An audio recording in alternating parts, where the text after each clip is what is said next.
Hello, church. So it is a very windy April 16th. You have missed me for the last couple of days and had a text from my mom, I think around 2 o'clock yesterday, just saying, okay, you've missed 2 days in a row. What's going on? We are fine. Barb and I spent a couple of days up at the cabin in the Poconos. We actually had a small tree that went down, so I got a new chainsaw.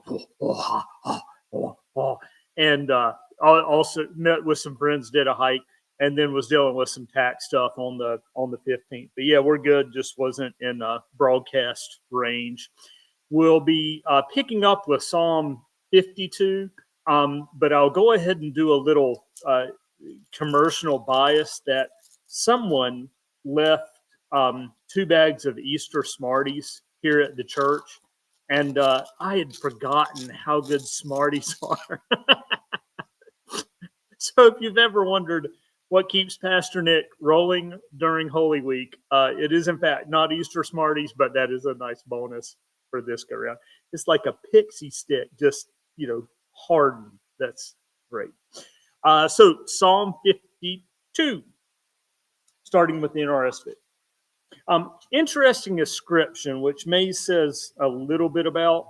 I think you get enough of a context. I'll give you the scriptural reference to it. So we have Psalm 52, which inscribes to the leader, a maskil of David, when Dog the Edomite came to Saul and said to him, David has come to the house of Ahimelech. Why do you boast, Almighty One, of mischief done against the godly? All day long you are plotting destruction. Your tongue is like a sharp razor, you worker of treachery.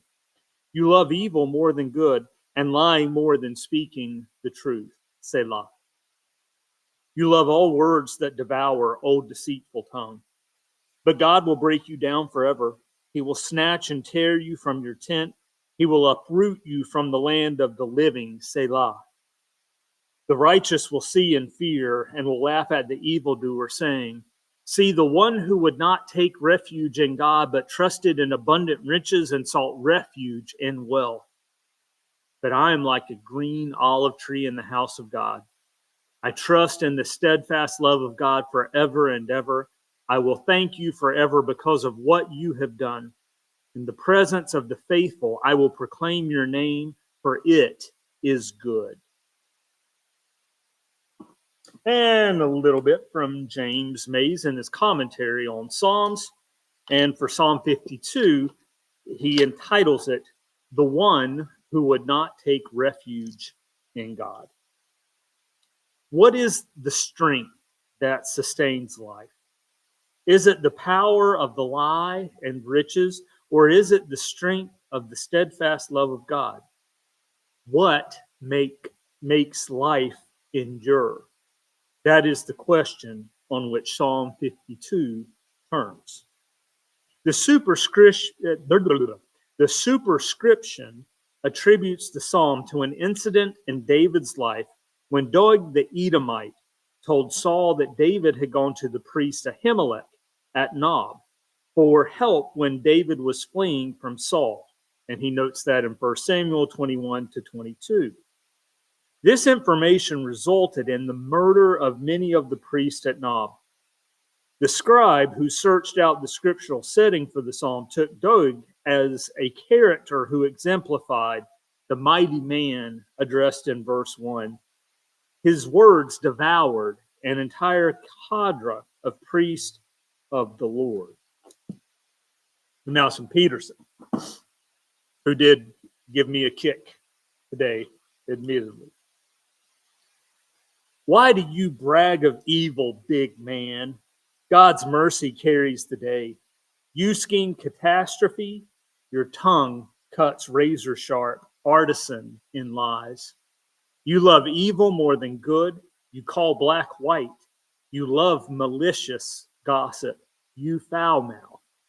God will tear you limb from limb, sweep you up and throw you out, pull you up by the roots from the land of life. Good people will watch and worship. They'll laugh in relief. Big man bet on the wrong horse, trusted in big money, made his living from catastrophe. And I'm an olive tree, growing green in God's house. I trusted in the generous mercy of God then and now. I thank you always that you went into action, and I'll stay right here, your good name, my hope, in company with your faithful friends. I hope you find yourself growing in the midst of God's steadfast love and amongst faithful friends. Look forward to sharing the rest of Holy Week with you as we prepare for our Monday, Thursday service. There will be a Good Friday service at noon at St. Mark's, and we'll be doing our crosswalk following that. And there's also going to be a Easter Vigil at New Goshenhoppen at 7 o'clock in the evening, which I'll most likely be participating in. And then we'll be doing sunrise service at 7 and our 10:15 service for Easter and the celebration of Jesus' resurrection. So look forward to seeing you there. We'll catch you later. Have a blessed day. Bye-bye.